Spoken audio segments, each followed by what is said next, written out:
Hey, what's going on, guys? What's going on? I hope you guys are doing well. Welcome to drboycetv.com, the home for intelligent Black people. My name is Dr. Boyce Watkins, and today I am here just confused. I'm really confused because, election season is always just probably just one of the goofiest times of in America. Just, um, you know, watching politicians do what politicians do is really really fascinating to me, and it's very frustrating when you understand how manipulated we are, just how people use us and exploit us and take advantage of our community, trigger our fears, lean on our insecurities, take advantage of our economic insecurity, give us false hope, and just tell lots of lies, you know. Um, that would, basically just make us look kind of silly, and I'm gonna just tell you, I have to be honest in these conversations because I'm just not here to lie to you. I'm not here to make things up.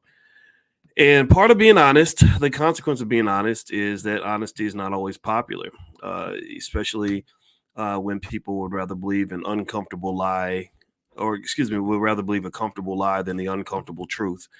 And that's kind of what we're dealing with politics. Now, before I get started, though, I want to ask you all: can you hear me? Give me a yes if you can hear me. I am completely, totally concerned about about about my audio. Yesterday, I tried to go live and it sounded terrible, and I apologize for that. Can y'all hear me? Give me a yes if I'm coming through all right, because yesterday it just sounded really bad, and I'm very sorry for that. And I promise you, next time I'm gonna try to be a little more careful. All right. So, how many of you give me a yes or no? Also, if you saw Kamala Harris, she just had a campaign event with Megan Thee Stallion. Megan Thee Stallion, the rapper, she twerks a lot. She likes to twerk. Twerking's kind of her thing. That's what she's known for. And so Kamala had an event, and Megan was up on stage performing her song, bad classic. I guess the lyrics are like bad, classic, bougie, ratchet, that kind of thing.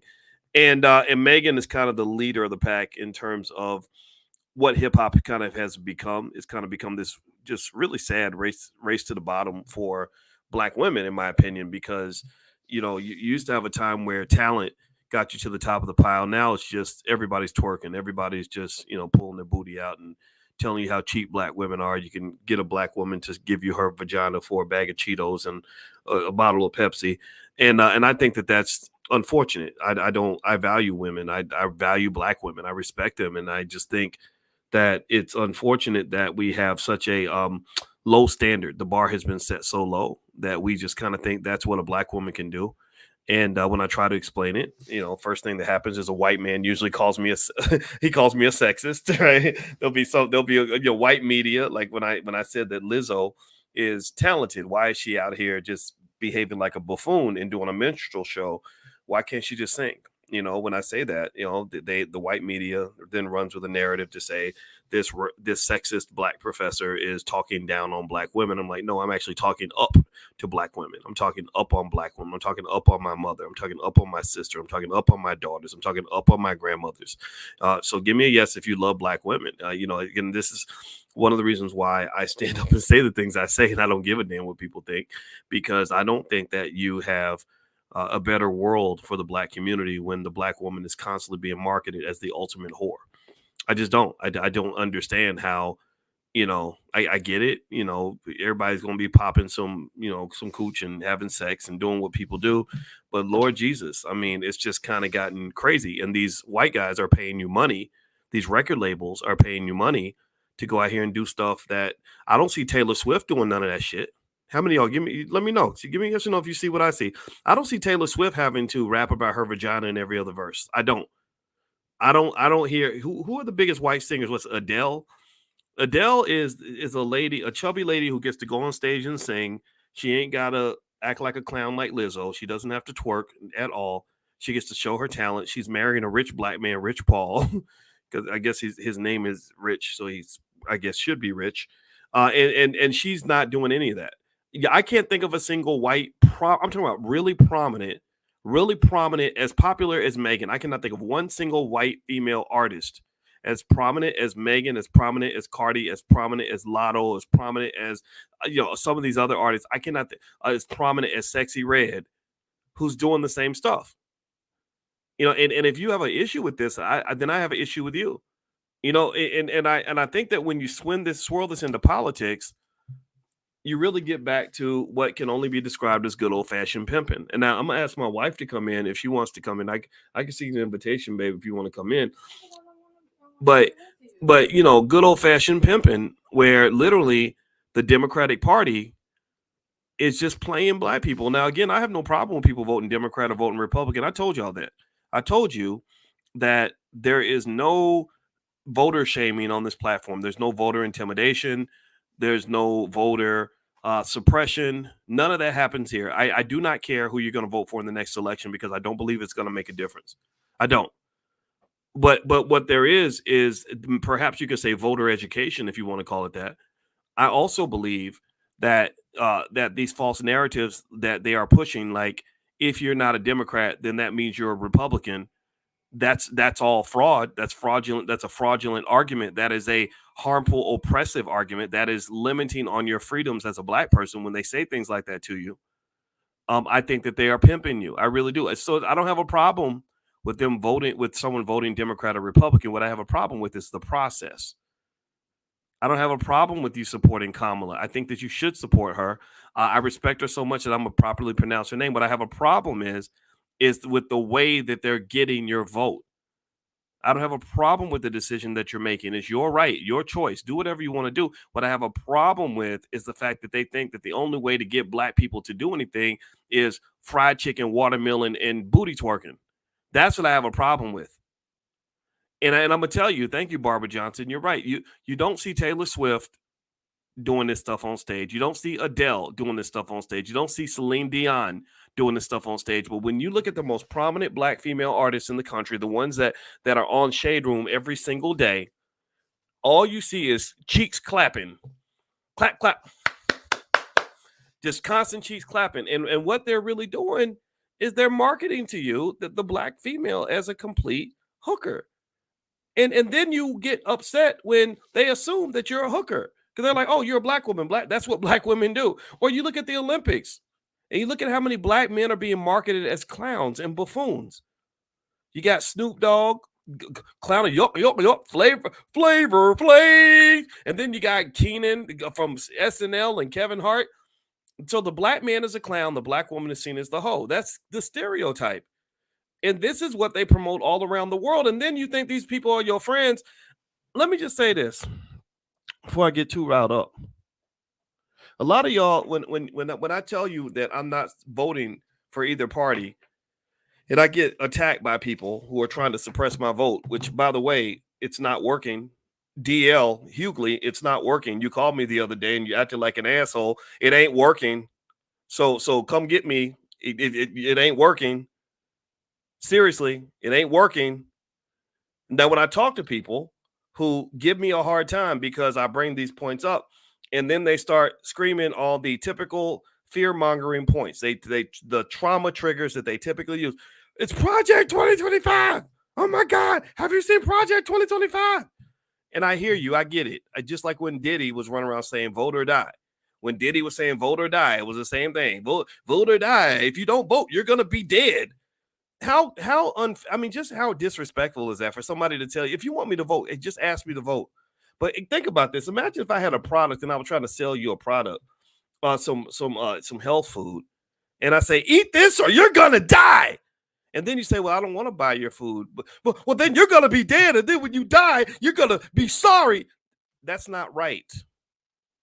That's not fair. That's ridiculous. That's ignorant. That's crazy. That's just pathetic. So when people pull up things like Project 2025, I got some bad news for y'all about Project 2025. If you don't know, how many of you, give me a yes or no if you've heard about Project 2025. Tell me if you've heard about this. This is the rallying cry. This is the new dog whistle. Every election, I promise you, every election, go back to every election, there's always going to be a dog whistle. This year's dog whistle, and they're going to have another one in 4 years, I promise. This year's dog whistle is Project 2025. Before it was like vote or die. Before it was something else. I got to go look it up. So here's the thing about Project 2025 that's interesting to me. Now, Project 2025, I don't agree with a lot of the policies on there. I think a lot of them are very extreme. Um, I was curious as to why, if it was so important for the Republicans to do this, why they didn't do it the first 4 years that they controlled the White House. They had 4 years to do it. They didn't do it, but whatever. Maybe they were just saying, well, we're not going to do it our first term. We're gonna really go get them the second term. First term, we're gonna be nice just to make them think we nice, and then the second term, that's when we're gonna hit them with it. Okay, fine, all right, fine, whatever. But here's the thing about Project 2025, and this is bad news for Black people. The bad news for you as Black people when it comes to Project 2025 is that Project 2025 is almost irrelevant for you for one simple reason, in my view. Project 2025 is allegedly a plan that the conservatives have to kill democracy, to destroy people's rights, and to ruin your life, right? Okay, fine. Here's the problem for Black people. Project 2025 is the least of your worries. Project 2025, you need to think about Project 1985. Project 1985 already succeeded on your Black ass. They don't need to have a plan to come conquer you. They've already done it. They don't need a plan to destroy your life. They already did it. Has anybody ever heard of the war on drugs? Give me a yes if you heard of the war on drugs. That was the original Project 2025. Give me a yes if you heard of the crack epidemic, where the CIA put crack in Black communities. Hey, let's call that Project 1985. Anybody heard about that one? The show Snowfall. Anybody ever heard of Project 100,000 in the Vietnam War? The Vietnam War had Project 100,000, where their goal was to send as many Black men as possible into infantry so that you would end up dead. That's what they did. They said, we're going to go to the hood, we're going to lie to them like the Democrats do, and we're going to make them think that we their friends, and we're going to pimp their little dumb Black asses. We're going to send them off to war to die, and we're going to tell their mamas, hey, Mrs. Smith, your son's going to get skills. Your son's going to get opportunities. Your son's going to come back an upright, outstanding young man that you can be proud of. And you know what they did? They threw those Black men right into infantry.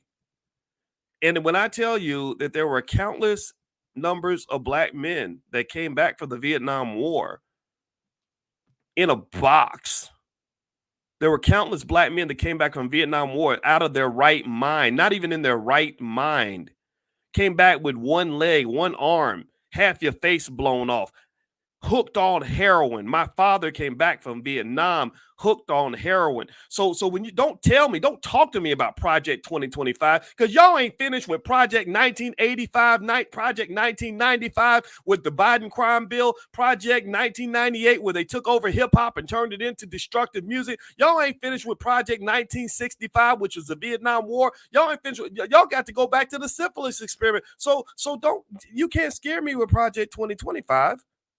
Because I already survived Project 1965, not Project 1975, Project 1985, Project 1995, and beyond. So I'm sorry. I'm sorry. And I don't know if D.L. Hughley's listening to this or not. We had a really awkward conversation the other day. You're a son of a bitch for the way you were talking to me, that acting a damn fool. Come get me. You see me, come get me. Bring your little short ass over and we can have a conversation in each other's faces. Because at the end of the day, I don't scare easily. And so if you want my vote, you have to earn my vote. If you want me to vote for me, you're going to have to convince me to vote for you. If you want my vote, you're going to have to talk me into it. If you want my vote, you better show up and put some respect on my name. Do not try to steal my vote by trapping me in the prison of fear. And that's what they do, and it's ridiculous. Do me a favor, everybody. Please hit the thumbs up button. Thumbs up, share, subscribe. You're watching drboycetv.com, the home for intelligent Black people. My Instagram is Dr. Boyce Finance. Please follow me on Instagram. I need some intelligent Black people in the space because I get tired of arguing with people that don't want to grow. There's black people, there's Negroes, and then there's need to grows. And I don't want to argue with need to grows for the rest of my life. I want to be around intelligent black people. My website is also boycewatkins.com. So feel free to go to boycewatkins.com, because one of the things that I believe, here's what I believe. If you want to know what I'm not, instead of me telling you what I don't believe in, how about I tell you what I do believe in? And here's what I do believe in. I believe that voting is nice. You can vote if you want to. But what I believe is that voting has never and will never increase wealth in the black community. There is not one single person you've ever voted for, not one single person you've ever elected, Democrat, Republican, or otherwise, who has ever increased the wealth in the black community to improve our ranking relative to other communities. There's not one. You can't point to one. So what are you talking about? What are you in my face about? Why are you wasting my time? Why are you wasting my time? I seriously, I just need to know what's the point. I want, you know what I want? Here's what I want. And I'm going to lay out what I want. And I'm going to end this quickly. I'm not going to spend a lot of time here, because what I really want is I want to spend time with my wife. We're about to go overseas, and I gotta give her time. But you know what I want? Here's what I want. I want solid ass black families. That's what I want. I want us loving each other. I want black men and black women not fighting each other over who the hell you voted for. I don't give a damn who you vote for. My wife and I do not vote for the same people. I don't care who she votes for. All I care about is that my wife is voting for me. As long as you're voting for me and you're voting for this family, then who you vote for in the voting booth, that's personal. That's between you and whoever you're giving your vote to. So I'm not going to fight my wife over this Democrat Republican bullshit. They got you in a civil war, and it makes us look like a bunch of idiots. You know what else I want? I want black people to be healthy. I want us, for the first time ever in history, to really have good physical and mental health. I want us healing from generational trauma. I want us going to see the therapist. I want us doing the meditation. I want us coming with the positive energy. I want us eating right. I want us exercising. I want us living longer. I want us truly prosperous. You know what else I want? I want black wealth to be explosive. I want us to just be the masters of the universe when it comes to economics, wealth building, teaching our children, elevating the next generation. I want us to be known for that. Instead, right now, you know what you're known for right now? Right now, you're known for twerking and clowning. That's what you're known for. You're not known for wealth building. You're known for twerking and clowning, and that's why when Kamala sat with her advisors and they were sitting around saying, "How do we get the black vote? How do we get black people to vote for us? What do we have to do to get the African American community's attention?" Maybe somebody said, "Well, there are people in the community that actually want black people to be healthier." And they said, no. Health is boring. Black people don't want to be healthy. Okay, well, there are black people who want the African American community to be educated. No. Education is not what people want. They don't want that. School is boring. We don't want them having to read books and stuff. That might hurt their head. So instead, somebody said, "Oh, I have an idea, Kamala." And she said, "What?" She said, "Why don't you become Kamala Thee Stallion? Why don't we go get a rapper to go on the stage and rap about her vagina?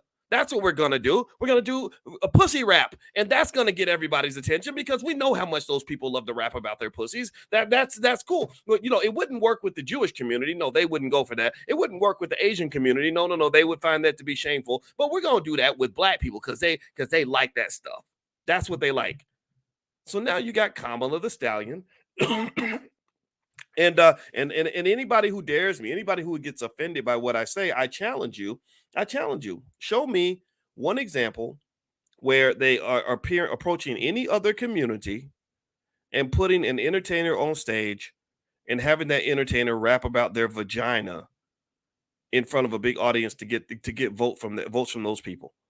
You cannot find any other community where this protocol applies. This is the Negro protocol. That's what this is. That's what you're seeing right now.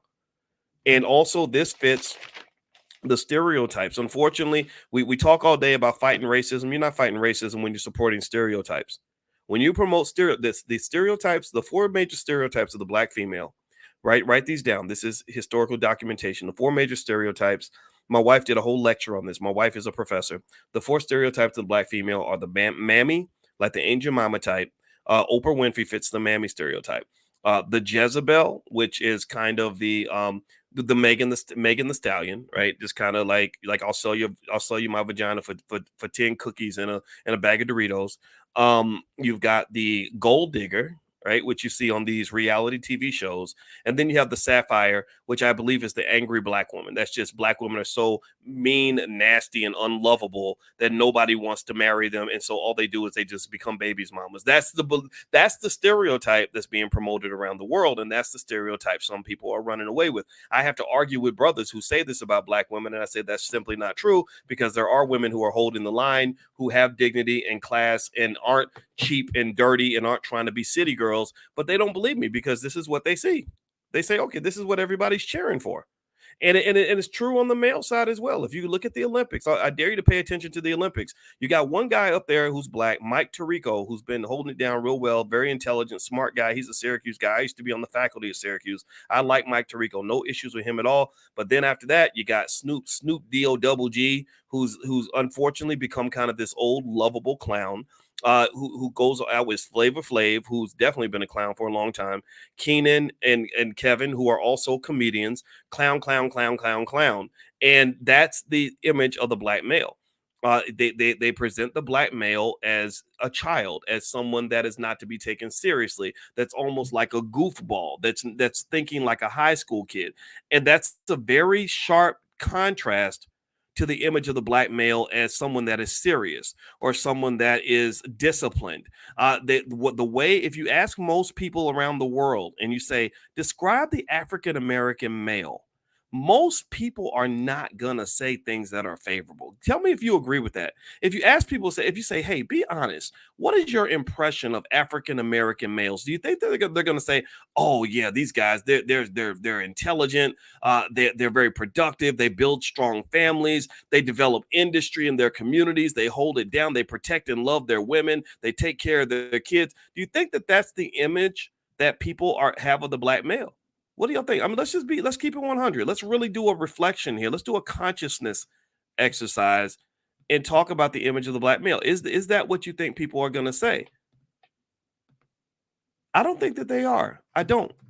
I think that when they're honest and we're not, and they think we're not looking, and let's say their daughter says, "Hey, Dad, I'm going to marry an African American man," I think that the father's going to panic. I think the father will panic. Well, why would you panic? Why would you panic because your daughter's marrying a black man? Well, because he probably expects that his daughter's going to get pregnant and the baby's going to get abandoned. That's literally the stereotype that other people have of us.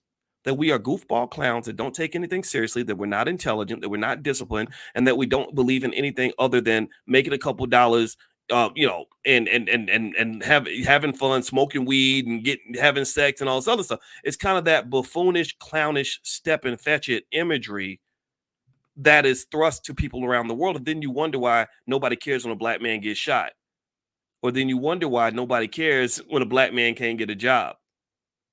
Then you wonder why nobody cares when black men are marginalized from society. See, what y'all got to understand is that with stereotypes, we contribute heavily to the promotion of our own stereotypes because they pay us to do that. This is where money comes into play. I'm a finance guy. I'm a finance professor. My PhD is in money, and I understand the power of money very well. And one of the things that money does is money drives you to sell yourself out. People will sell their souls for money. People will think that because they're getting money that everything is okay, and it's not okay. So as we circle back and we talk about this interesting relationship between the Democratic Party and the black community, I would say this. I want to make this 100% clear. I am not one to tell you that you can't vote for whoever you want to vote for. I am not one to tell you that. I don't do that on this platform. What I am saying is that they need to stop with the intimidation tactics.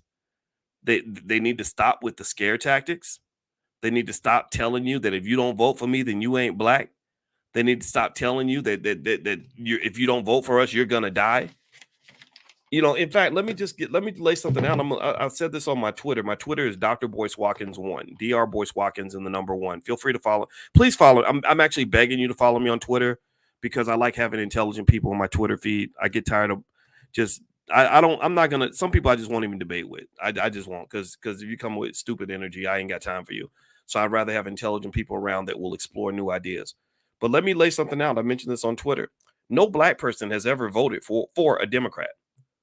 No African American in history has ever voted for a Democrat. Let me say it again. No African American person has ever voted for a Democrat. Now, we think black people vote for Democrats, but you're really not voting for a Democrat. The way these elections are structured, you're never voting for the Democrat. You're voting against the Republican. That's what you're doing. I want y'all to really, this is for people that want to think critically about this.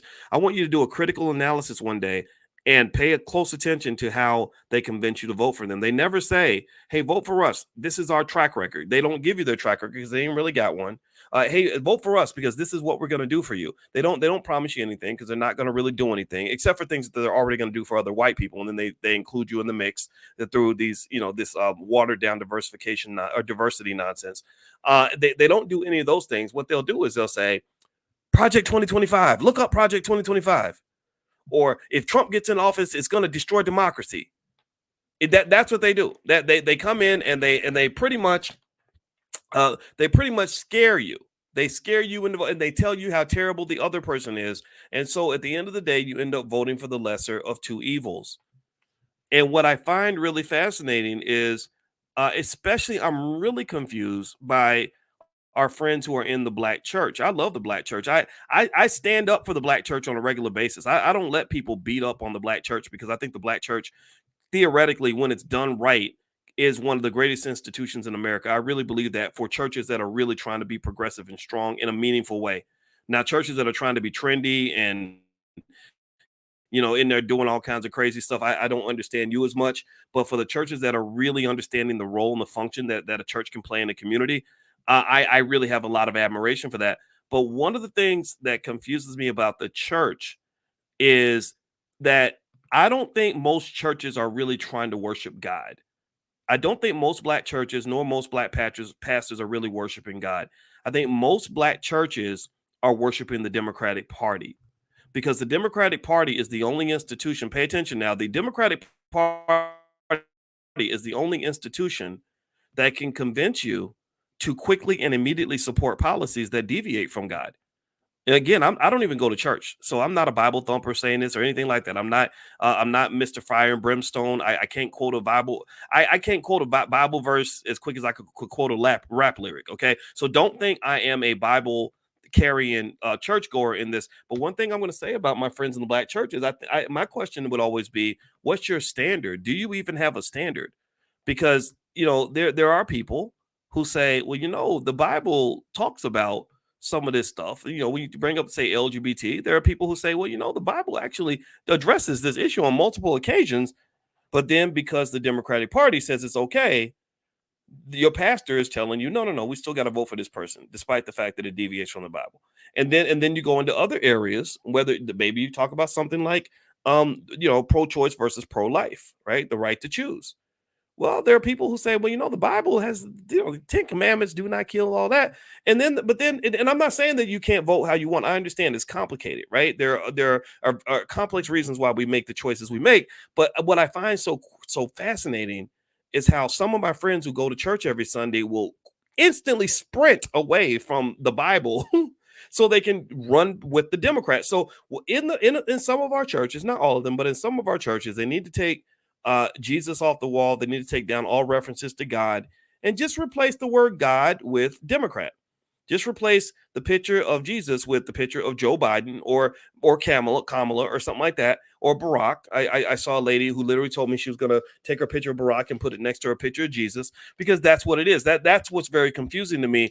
And what I don't understand, here's what I have an issue with. I don't have an issue with my friends in the church who vote for the Democrats. I understand why you do that. What I have an issue with is why you don't understand why someone else sitting next to you in church might say, I want to be a Republican, or I want to be independent. I see that's my thing. It's not about what you do. I don't have a problem with what you do. Give me a yes if you understand. I'm not here to judge anybody's choice. Can we agree on that? Because I want to make sure I make this point clear because it gets misinterpreted all the time. People run around. Dr. Boyce is telling everybody to become Republicans. Dr. Boyce is telling people not to vote. Give me a yes if you understand that I'm doing neither one of these things right now. Give me a yes if we can agree. And if we don't agree, then I can keep on hammering my point home. I want to make sure that's clear. Okay. What I'm saying is I don't have an issue with the choice you make. I have an issue with your issue with the choices that other people make.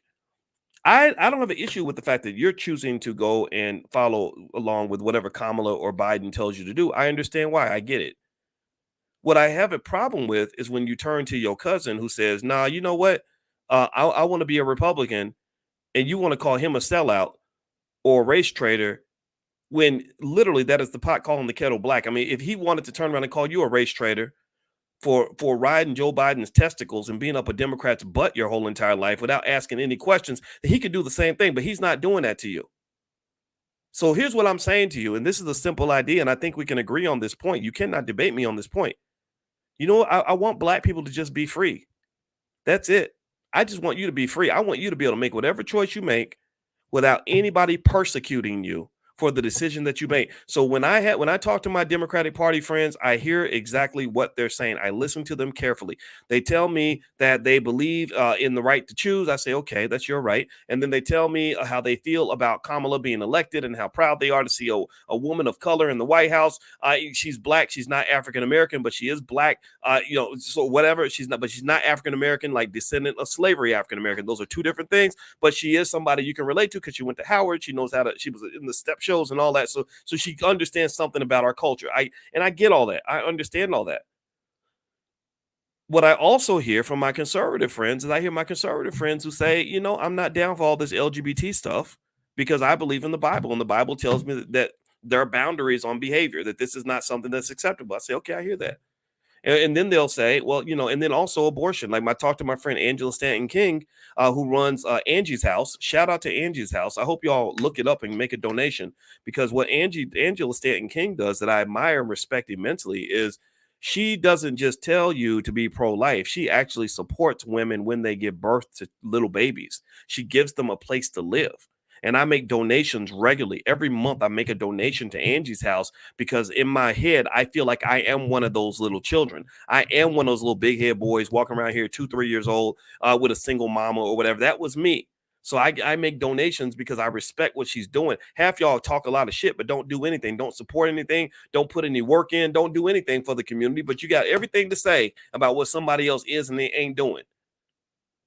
And then also what is really fascinating to me is with all the priority we put on these elections, I simply do not understand why it becomes more important than what's happening in your own community.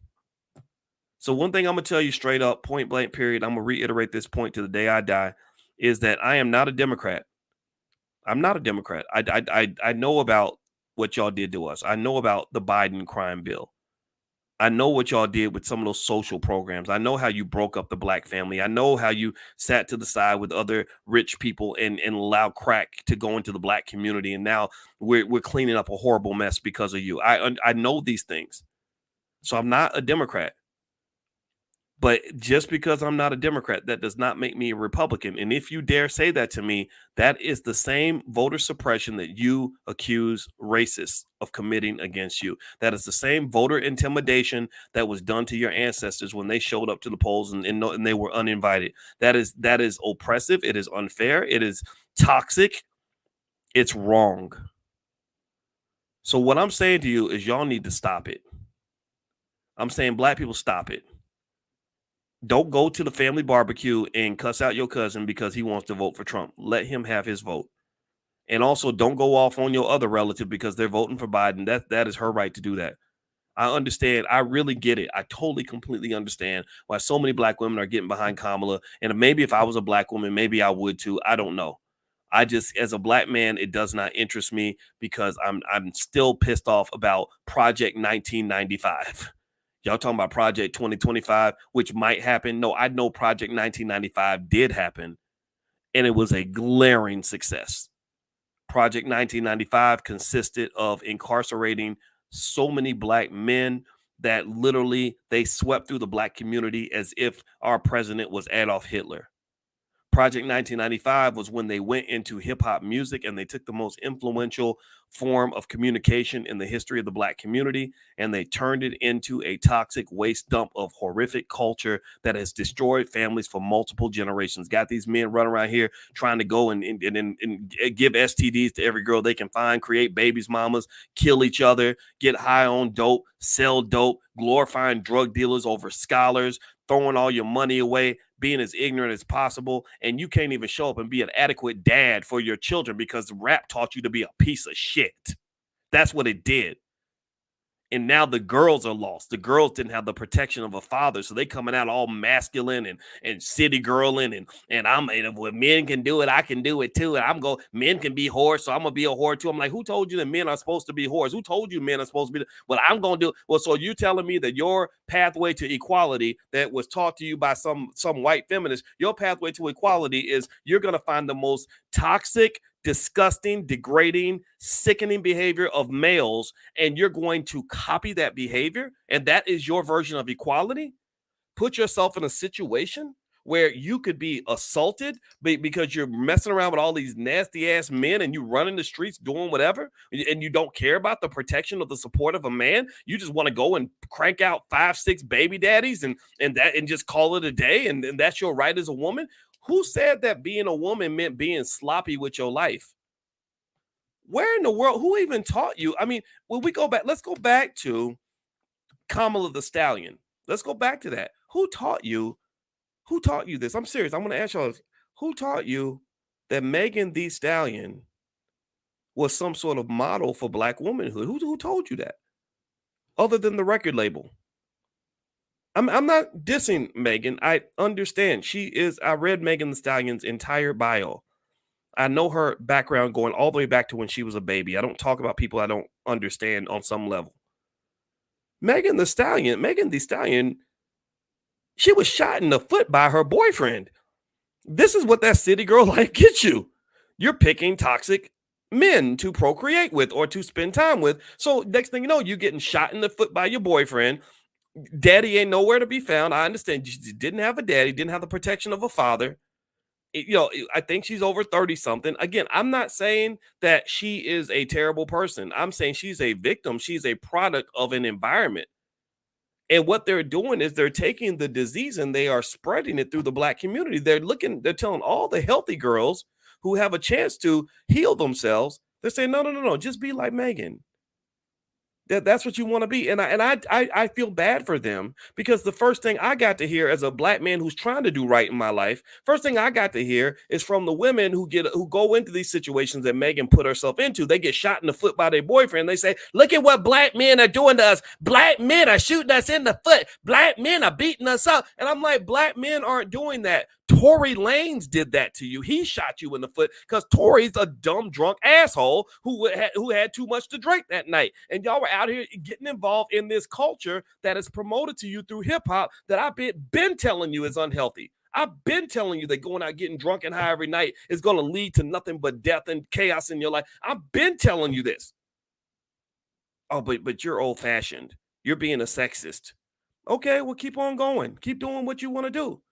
But don't come telling me how bad black men are when most good black men, I know a lot of good black men who would have loved to date a woman as beautiful as Megan, who wouldn't have shot you in your ass that night. I know a lot of good men who would have protected you. I know a lot of good men who would want to marry you and raise healthy children with you. I know a lot of men who would want to be there for you.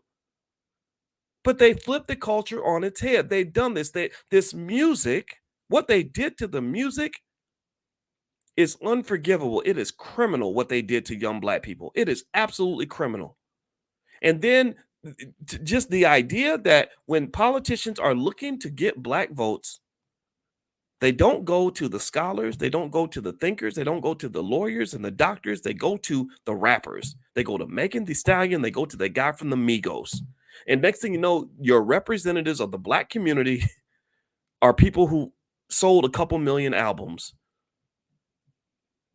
And that to me, I mean, again, I may die on this hill. I'm probably gonna be the least cool, least interesting black man in America. When people see this, I already know these things. But I'm gonna tell you, when you talk to me, when you try to tell me that if you don't vote for me, then you ain't black. Being a Democrat ain't got nothing to do with being black. Being a Republican ain't got nothing to do with being black.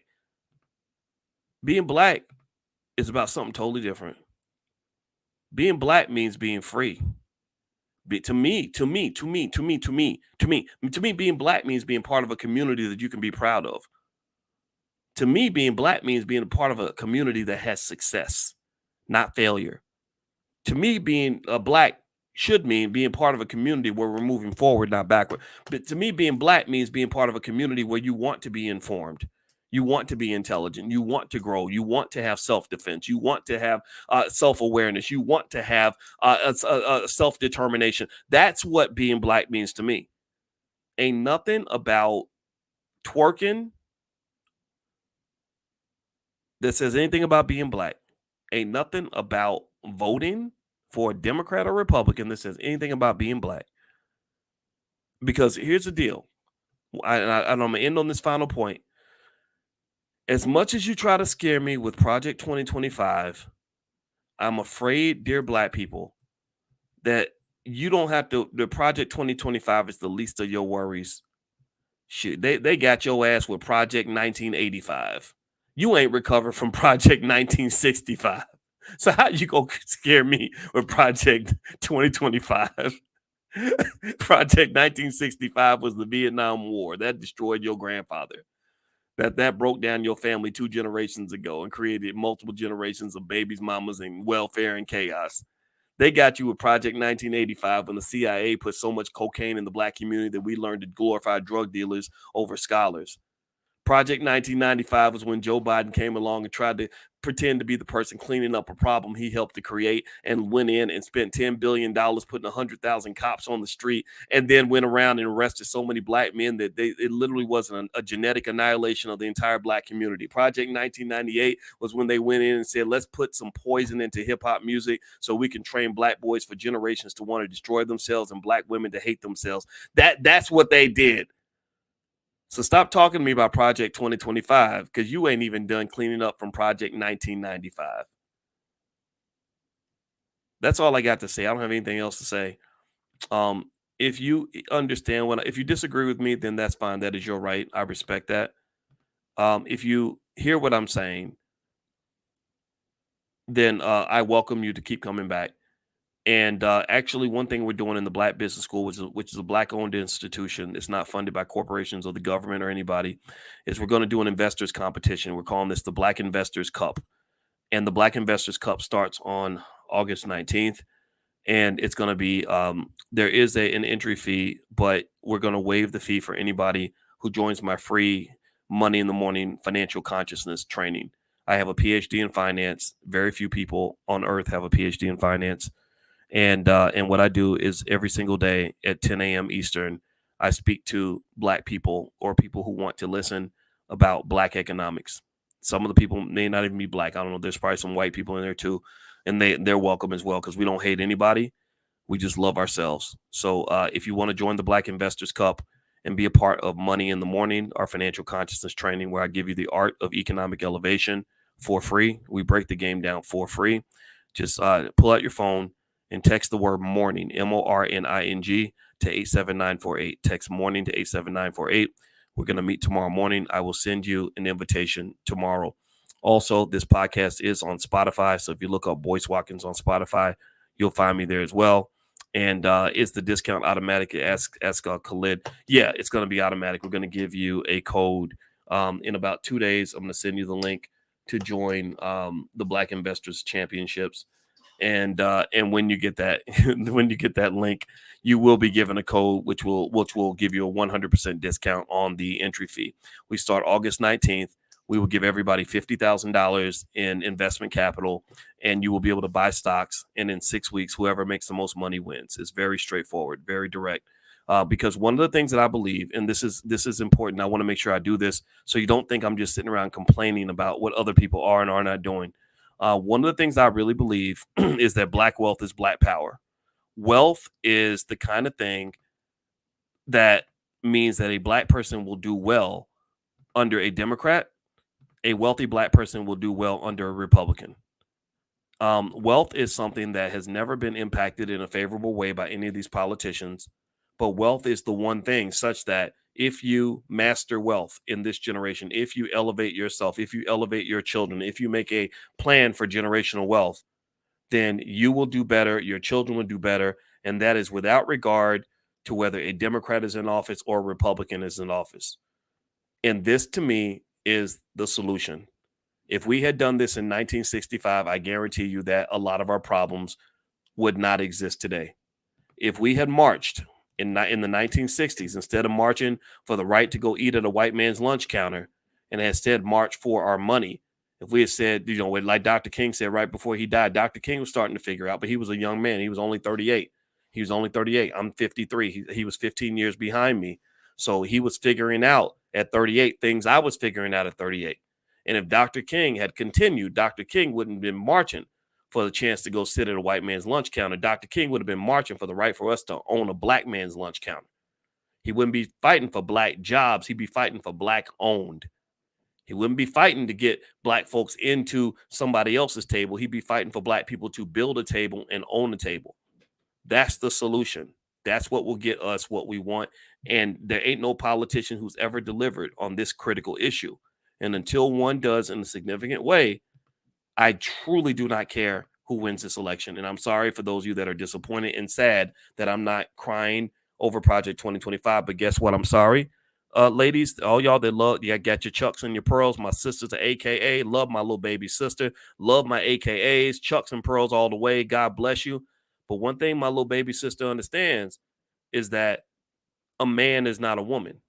And I can't sit here in fear as a man. I cannot, my sister would not respect me if I behaved the way she behaved. I'm not going to be no AKA. I'm not going to have on my chucks and pearls. I'm going to hold out until I get a better deal. And that is my right to do that. So I hope you will respect that. And I hope you will not fight me over that, because I'm not going to sit here and fight you over a politician that ain't never did nothing for you. Fall in love with politicians if you want. That's fine. I just don't do that. So that's it, guys. I'm out of here. God bless you. Have a great day. Love you. And I hope that you can hear what I'm saying, even if you don't agree. It's totally fine. Talk to you guys later. Have a good night. Peace.